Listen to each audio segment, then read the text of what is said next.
morning, everyone. Everyone's had a good night of rest, hopefully. And I know I did. And we're ready for another day.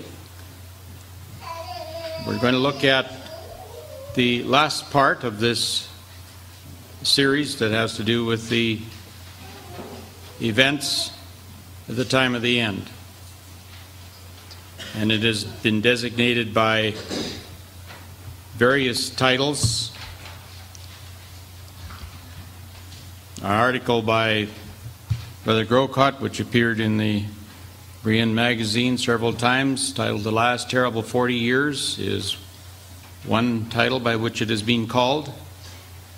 We've also studied it under the topic of the March of the Rainbowed Angel, which has to do with, it's a reference to Christ and the saints.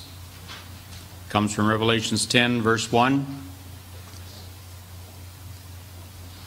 And we've also studied this as a part of God's great plan with His earth and the things that He will bring about in it. And I know that there are some of you who have not been with us from the beginning of this presentation. So just to recap where we've been, we have talked about this in reference to the time that these things will occur. We've talked about it in reference to the place where it will happen, from which it will emanate. We know that is the heart of God's plan exists in the land of Israel, a little spot in the world in the Fertile Crescent. We looked at the why, which is probably one of the most important things having to do with this. As we run through this series, we keep referring back to it. And we know that, of course, as the Bible reveals, is to give glory to Yahweh and to His holy name, that all nations of the earth and all people of the earth may see and reference this as a part of His plan and part of what gives glory to His name. It is the sole reason for His creation. It is the sole reason why we exist. Salvation, as Brother Thomas had said, and to paraphrase him, is not about us. Salvation is about giving glory to God's name. And we looked at the players involved in this. The King of the North, the King of the South, Israel, Christ and the saints. And last night we began considering the how. And we distributed the handouts giving the sequence of events that relate to this part of the topic, the how. And we'll continue that and wind up with what does it mean to us this morning. So this is where we left off at number 17 on your handout, where the conquering of all lands that were promised to Abraham from the Nile to the Euphrates was realized. It was the completion, the regeneration and disciplining of Israel, Egypt, and Syria, which was the original entire area of Eden, the Garden of God. And all that being done, we see it now restored to its former condition of peace and beauty. So that part of the land has been transformed. As Brother Grocott said, in the last terrible 40 years, Christ can go nowhere but what He transforms and purifies the area in which He goes and conquers, the area and the people. So this part of the world at this point of time, as we come to that place in the chart of number 17, has realized that transformation, but there is still a lot of work to be done. If we go back to the chart, I'm looking at the full page, but I didn't bother to hand out because you've got it in two sheets, a little larger print. But we're now in the last part of it. And that has to do with the construction of the temple beginning. Now, there's a lot of these things we deal with in a sequence, but you have to remember a lot of them are being carried on. They're ongoing as a lot of these other things are happening. There are overlaps taking place here, and that's why it's a little bit hard to do it on a presentation like this, because we have to deal with each thing. And that's why you saw there was a remnant of Israel brought out from Egypt, but that doesn't mean that that's all there is to do with Egypt and with the purifying of Israel. There is still a further part of that we'll study today. And that has to do with the proclamation of the everlasting gospel, the regathering of the 10 tribes, the work of Elijah, the grinding of the image to powder, and then, the rallying of Judah and the armies of Judah moving north, the second Exodus. So all of that will be covered today in greater detail. But remember that there's overlaps happening here. So if it seems like sometimes we're repeating ourselves, it's because we're going back and showing again where we're at in that sequence, or in that particular event, such as the regathering of the tribes. So, number 18, construction of the temple. This is a big topic by itself, and we're just going to look at some highlights having to do with this.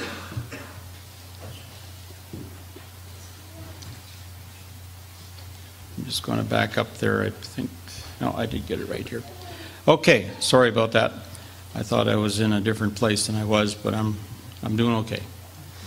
We're on this topic about where we're just going to take a look back and look at the tabernacle, the first temple, and the second temple, and then the third temple. There's a history, and it goes in a sequence, starting with Moses, going to Solomon, then to Herod in the time of Christ, and finally the third temple, as we will attempt to deal with here. We know what happened to the past temples. They were destroyed. They were plundered, due very much to the disobedience of the nation of Israel. And the third temple, Jesus predicted, he says, "See ye not all these things?" As his disciples showed him, with some pride no doubt, the huge building of this third temple. He says, "I say unto you, there shall not be left here one stone upon another that shall not be thrown down."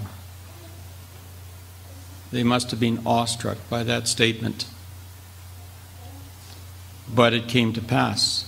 All that remains today is a part of a foundation wall that was built for the second temple compound. It was called the Western Wall. Quoting again from our Savior, "O Jerusalem, Jerusalem, how often would I have gathered thy children together, as a hen doth gather her brood under her wings, and ye would not. Behold, your house is left unto you desolate. And verily I say unto you, ye shall not see me until the time come when ye shall say, Blessed is he that cometh in the name of the Lord." A reference here to the divine timeline. God does have a timeline, and it will be fulfilled. It will come to pass, and when these things have been accomplished, we know that our Savior will return. Ezekiel saw through visions an immense building. And we feel the psalmist had reference to this somewhat. He says, "Walk about Zion, go all around her, count her towers, mark well her bulwarks, consider her palaces, that you may tell it to the generation following.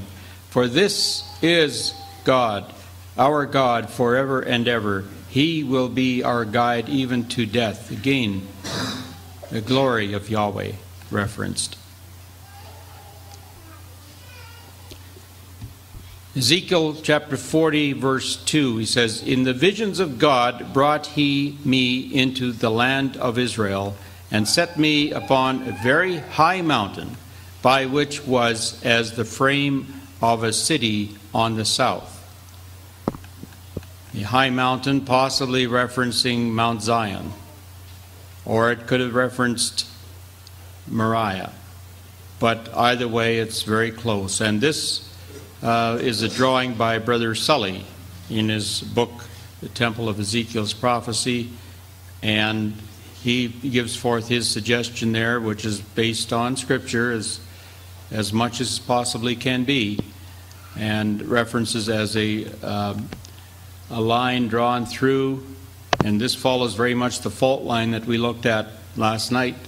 It follows through Mount of Olives and right through the Temple Mount. And he felt that the temple would be built pretty much in reference to that line, because we know that when the earthquake will occur, this will be split, and all the elevations and the valleys will become a plain in a very level surface. Mount Moriah, as it looks today, we see in the bottom corner.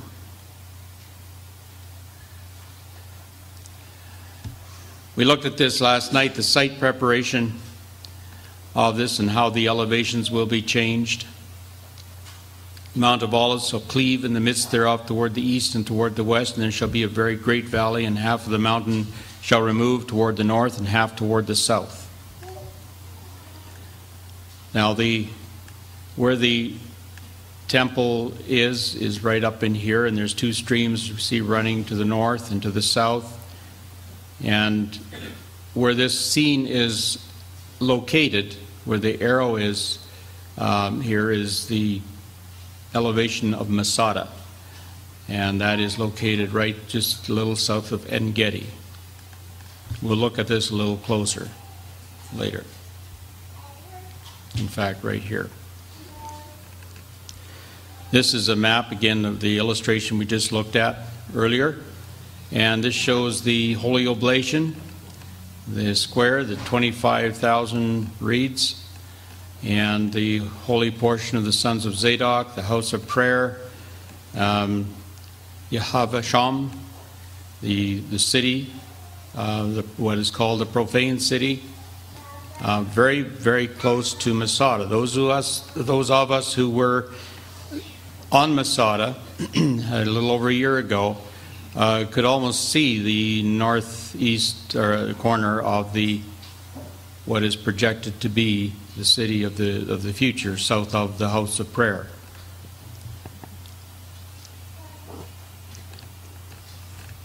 Yehovah Shom, if we pronounce it according to the Hebrew. These dimensions that are given describe a city of over 10 miles square, with its suburbs about 1,000 yards wide, extending to the full width of the portion set apart for the city. The unique character of the city is indicated by the specified use of the residue, this residue of the city portion, by an allocation of services which must be rendered to it by all the tribes of Israel. Thus we read, and the residue in length over against the oblation of the holy portion shall be 10,000 eastward, 10,000 westward. It shall be over against the oblation of the holy portion, and the increase thereof shall be for food unto them that serve the city.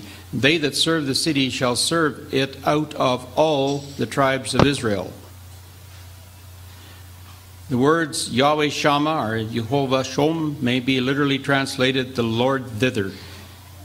And if we look at Strong's, the Lord is there, references more there in terms of time, more as rather than to place.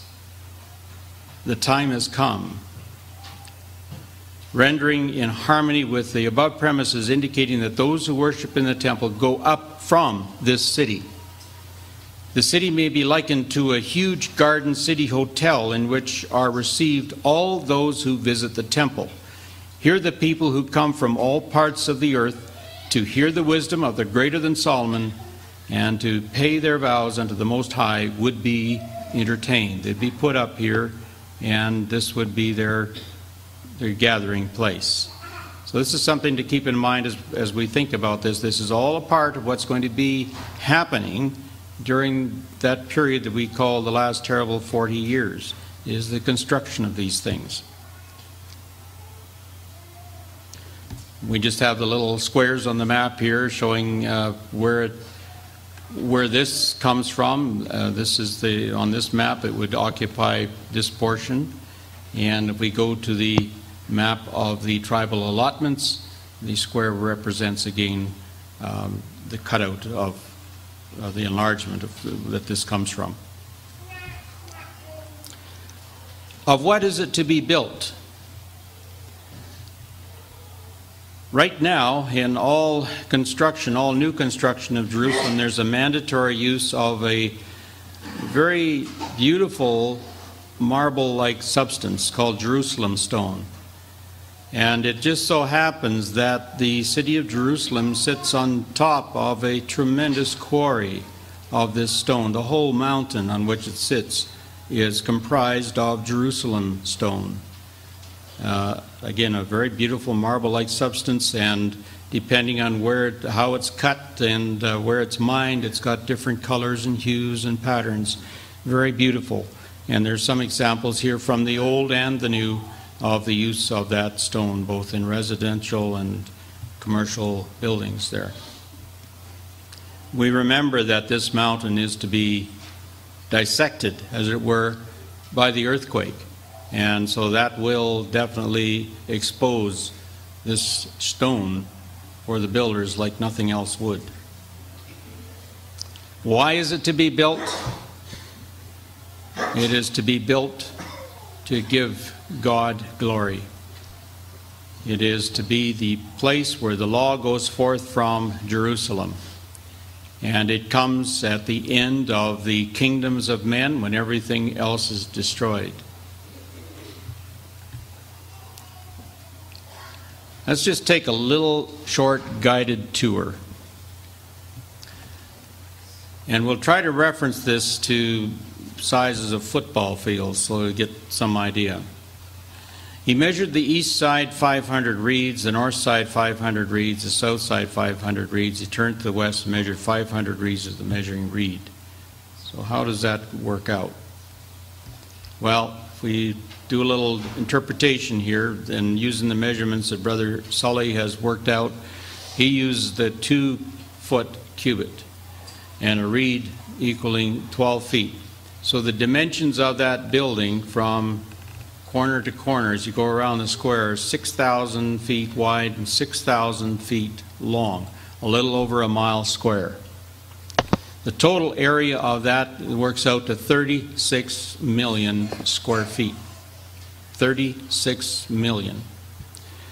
The effective area for worshipers, we have to remember that there's a great mountain in the middle, and this is the most holy where the worshipers do not go. So the effective area around the outside of that for worshipers is approximately 20 million square feet.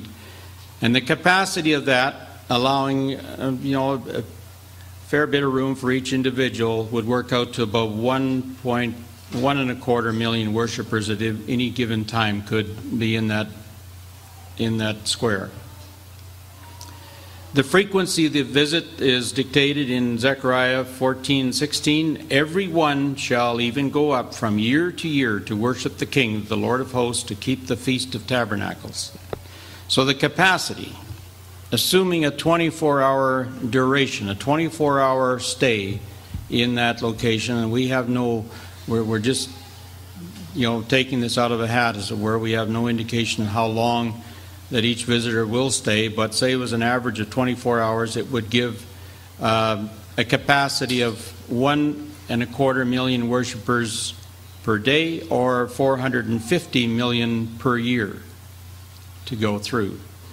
Now, if that were worked out to, say, 3 hours duration, and it could be anywhere in between or more or less, but just using a 3-hour duration per worshiper, then that would skyrocket to 10 million worshipers per day, or 3.6 billion per year. So does it have enough capacity? I think so.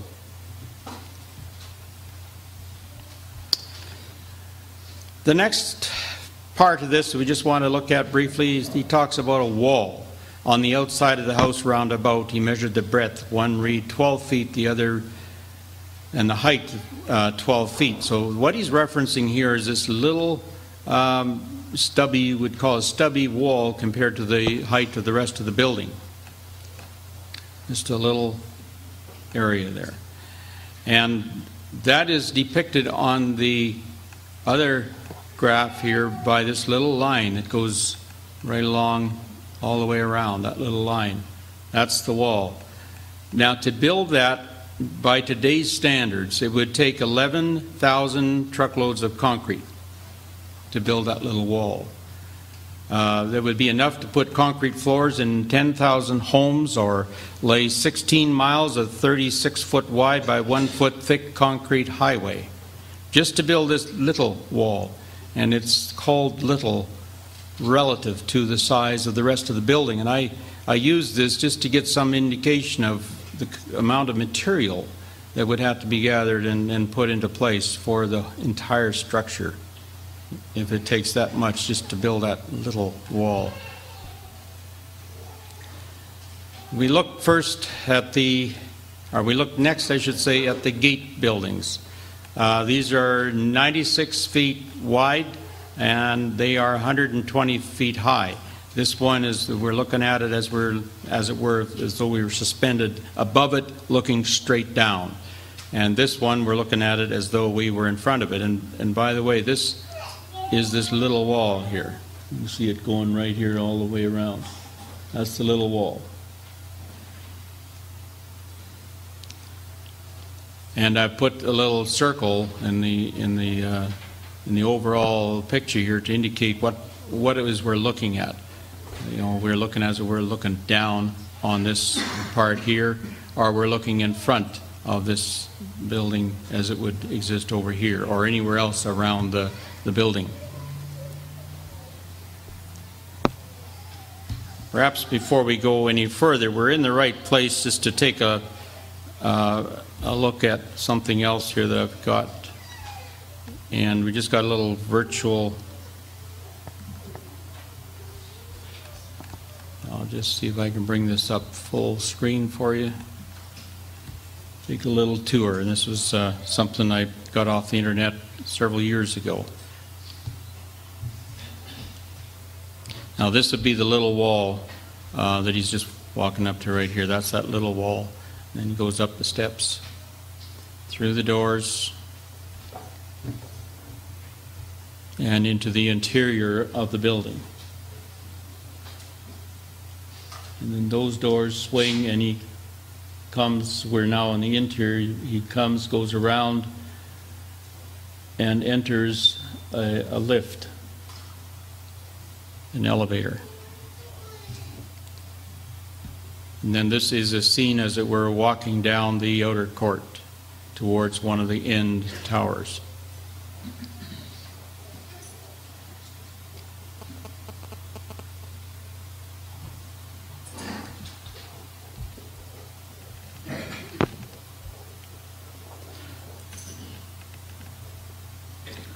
And where we were looking, where we were walking down was in that little movie clip, was as though we were walking down between these two walls. They're 200 feet wide. And as we said, 6,000 feet long. This is the inner court gate building and the outer court gate building. This would be the exterior of the temple. Looking at it this way would be the exterior. So you come, go up the steps, go inside, and then through here would go to the inner court. Let's just take a brief consideration of the four corner courts, these huge towers. This is the place where the priests shall boil the trespass offering and the sin offering, and where they shall bake the grain offering. These are the kitchens where the ministers of the temple shall boil the sacrifices of the people. Now in these buildings, they're 540 feet high and 360 feet square. There are 5 levels, each level large enough to accommodate 5 football fields. Get the idea. Each level accommodate 5 football fields, so altogether you'd have enough there for 25 football fields in one building. And with all 4 buildings, you'd have enough for 100 football fields.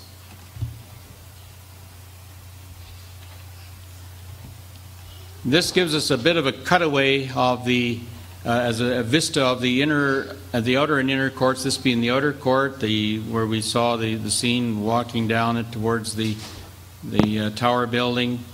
Then you can go through this and into this separate place, which is allotted for the priests to carry forward the sacrifices of the people, into the circular building, which is this one, the inner circular temple. The inner temple and the porches of the court, the entrance spaces and the arabesques, the galleries and 3 stories. Before the entrance spaces are creepers even to the covered openings. And it was made with cherubim and columns, so that a column was between a cherub and a cherub. And every cherub had 2 faces, so that the face of a man was toward the column on the one side, and the face of a young lion toward the column on the other side. So here we have the inner temple, the porches of the court, the arabesques, and this will give us a bit of an idea what is being talked about here. There's the creepers, the cherubim, the palm trees or columns, and the covered opening or the wall, which here is 200 feet high. And this is all covered by ribbed ceilings on the interior. Floor plan, as though we were looking down on it, is 200 feet across. It's 40 feet wide in the passageway. This is the most holy. We see the gradual arc here of the curve. There are 3 great, there are 30 times 3 great halls, because we're looking at 3 levels. There's 30 great halls in each section, each one of these being 200 by 500. Now that means that each is the size of 4 football fields. The walls here are 10 feet thick and 140 feet high. And this gives us a cross section from as endways. Then we come to the center part, the most holy and the altar of sacrifice. And this is showing about a reference here of 600 feet high, so the elevation of that would possibly be that, perhaps a little higher.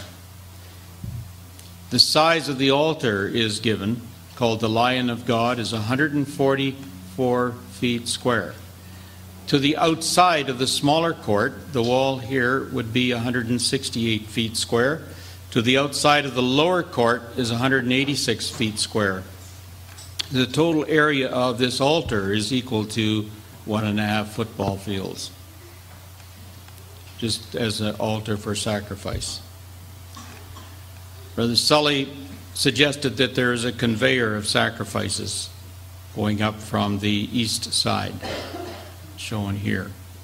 And there is a stream of living water flowing out from under the altar that flows out toward the Dead Sea and towards the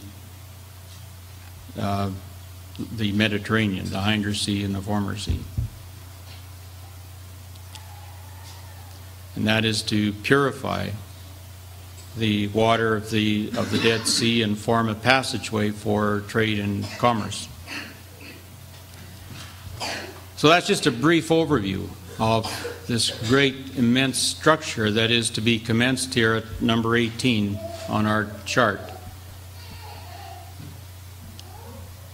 So we go forward from there and we look then, the next thing is the proclamation of the everlasting gospel. It goes out. There's a period, a respite, it appears, and this proclamation goes out to all those who are yet prepared to submit to Christ and his rule. The next step is the regathering of the 10 tribes. And this begins with the work of Elijah.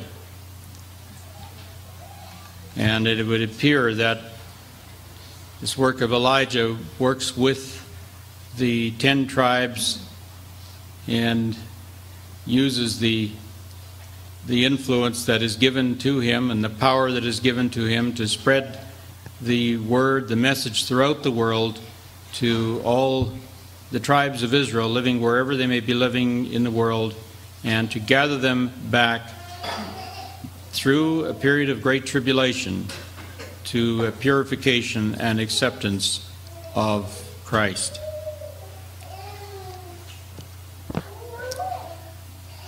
"21 talks about the grinding of the image to powder, and we looked at the image being defeated, that Christ and the saints emerged victorious, but it appears that there's a reference here to a final grinding to powder of any remnants of that might exist, and we have it here in kind of a faded representation. It's not in its glory, but there's possibly still remnants of it that do exist, and there's a period of time when that is ground to powder. But there's something else that emerges in its place, or that is still left as a part of it, and that is the confederacy of the mother of harlots, and this is where the rest of the work of Christ and the saints will be focused on in terms of the resistance and the confrontation that will have to be carried forward.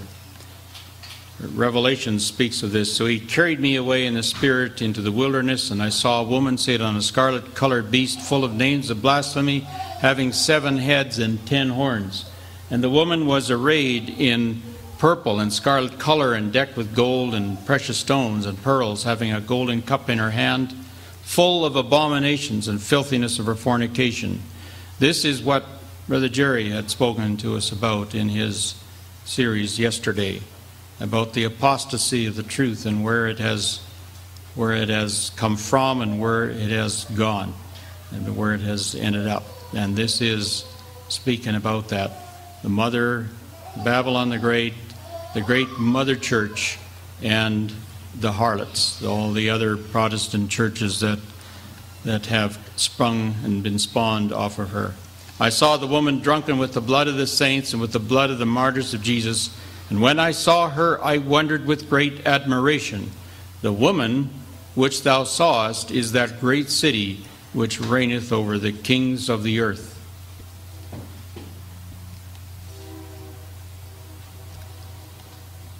Then the next part we look at is the rallying of Judah, the army formed and prepared by Christ, it would appear, to carry war forth to the nations. And they are instrumental also in freeing their brethren from, and through the work and assistance. And this is a little bit of what I'm speaking about. There's overlap going on here. The work of Elijah is going on, and it would appear that there's some assistance given by the armies of Judah as they move out and spread into the other parts of the world. And there is a second Exodus that comes forward from that. And we've tried to depict in a graphic way here how this might look. The armies of Judah moved north to free the Jews in other parts of the world. And then this does take place, and remember the blue representing the nation and tribes of Israel. They're brought back, it would appear, into the area of Egypt, and from thence are brought forward through a second Exodus. And perhaps all of this whole operation could be termed a second Exodus, not just a little bit here coming forth from Egypt, but the whole operation of bringing them out and bringing them through Egypt and being baptized in the waters just as their brethren were in days of old.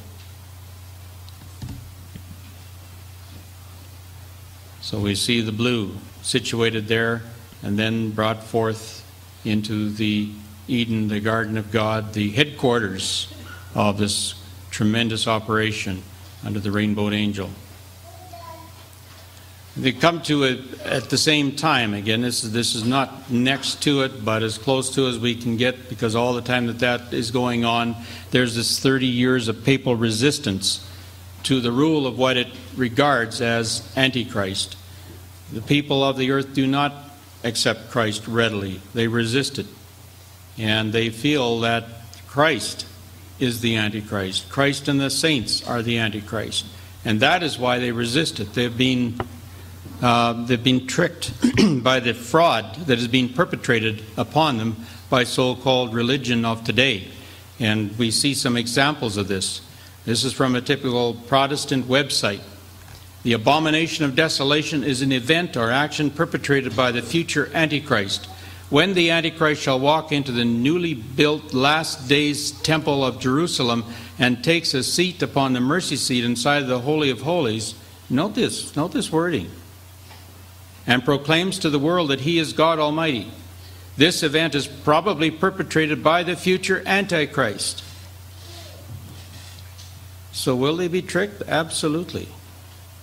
They will be fooled and dumbfounded by this kind of fraud that has gone forward from things like the internet and from the pulpit. This event is probably perpetrated by the future Antichrist, they say, at the midpoint of the 7-year covenant which he arranges with Israel, granting Israel permission to rebuild their temple on the Temple Mount. So when they see these things happening, what will they be thinking? This is the Antichrist. Let's get rid of him. And this is from the Catholic Encyclopedia. The fathers of the church speculated on the Antichrist in various ways. They showed the temple to be the Jewish temple rebuilt by Antichrist in Jerusalem. Rather than the Bishop of Rome, the early fathers identified Antichrist as a government official, a king coming to power in the ruins of the Roman Empire. He would probably be Jewish, possibly from the tribe of Dan. He would then seduce many of the Jewish people by attempting to fulfill the political aspirations they held for the Messiah. It's interesting. So, there will this 30 years papal resistance will come out of that. Judah as Christ's bow and Israel as Christ's battle axe take Europe, papal, and other leaders. This is the, you might call the second phase of the Armageddon battle. The first phase being the defeat of the power of the north, the image of Nebuchadnezzar standing in its place at the time of the end. That would have been the first phase, but as we said, it's not over. There's still a lot to be done and a lot to be conquered. Rome and the Vatican are destroyed by earthquake and by volcanic eruption. Rome descends into fiery abyss and the smoke rises. And we're to look at this in a kind of a graphic format to show what happens. Judah going forth as Christ's battle axe, Judah and Israel, into the various parts of the world. And again, this is happening as Israel is brought out, and they're all working together. But part of that bringing back out of that land results in the destruction of Babylon the Great is fallen. The merchants which were made rich by her shall stand far off for the fear of her torment, weeping and wailing, saying, Alas, alas, that great city that was clothed in fine linen and purple and scarlet, and decked with gold and precious stones and pearls. For in 1 hour so great riches is come to naught, and every shipmaster and all the company and ships and sailors, as many as trade by sea, stood afar off. And a mighty angel took up a stone like a great millstone and cast it into the sea, saying, Thus with violence shall that great city Babylon be thrown down, and shall be found no more at all. In her was found the blood of the prophets, of the saints, and of all that were slain upon the earth. It was quoted from Revelations. So they are taken out, and in its place, as we said, there's nowhere that this happens but what Christ does not go and transform and purify.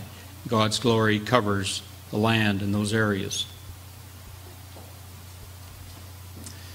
Number 28, there's still a portion of the world that remains yet unconquered for Christ. portions of the world where Islam, Muslim, Hindu, countries like India, Japan, China, Africa exist, and these also are eventually subdued and converted and purified. And so the same process of action, we would suggest, takes place in relation to them also, via the medium of the armies of Israel and Judah, go into the remainder of the world and convert it to conformity with the divine purpose.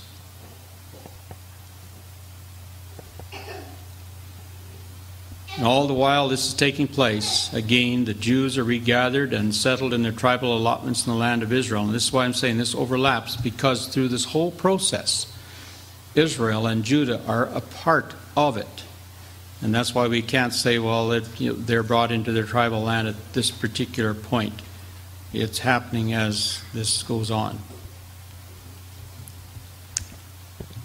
The temple is completed and consecrated, number 30. That also was going on, very likely, and has been suggested so, all the time of the 30-year resistance. The first Passover is celebrated. Nations begin to go to Jerusalem and to keep the Feast of Tabernacles on the newly erected temple sitting in the area of Mount Zion, Mount Moriah.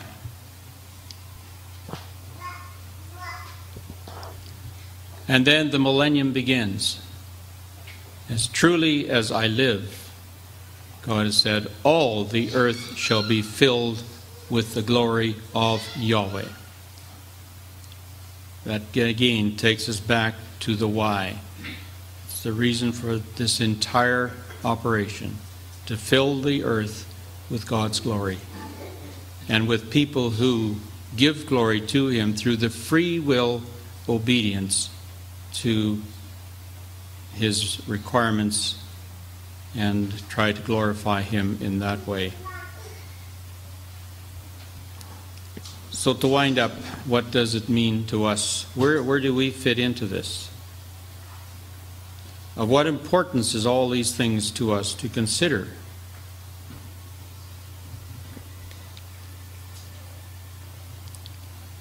Time is running out. I think that's probably the one thing that we really have to seriously consider. Time is running out. There's nowhere to hide. We're here. We've been told what to do. And we've been told to take full opportunity and advantage of the time that we have. Redeem the time, the writers of the Old Testament told us. Certainly the message of the prophets is unequivocal. With one united voice, they warn that we stand before a God of judgment and that our misdeeds will be remembered, and that the Almighty will mercilessly punish the evil and the unfaithful even as He saves the righteous. The prophets seem to say, go ahead, do what you want, do as you wish, but remember this one thing. As you do now, so will your deeds be weighed later. And if you have pandered and catered to your lower fleshly self, then beware. Peter predicted that there shall come in the last days scoffers, walking after their own lusts and saying, where is the promise of His coming? It's been all these years, nothing yet. Everybody's expected Him, hasn't shown up. Where is His promise of His coming? That sentiment that's so often, if not openly suggested, certainly in the minds of many, was with the apostles in their day as well. Where is the promise of His coming? For since the fathers fell asleep, everything continues as it was. Today, this is a very common sentiment and attitude. It is up to us to make the choice. Make the choice that we do not fall victim to that same sentiment and attitude. We have to remember, the Bible predictors cried out in the wilderness about the first coming of Christ. We do not need so carelessly to shrug off the predictions about His second coming so thoughtlessly the second time.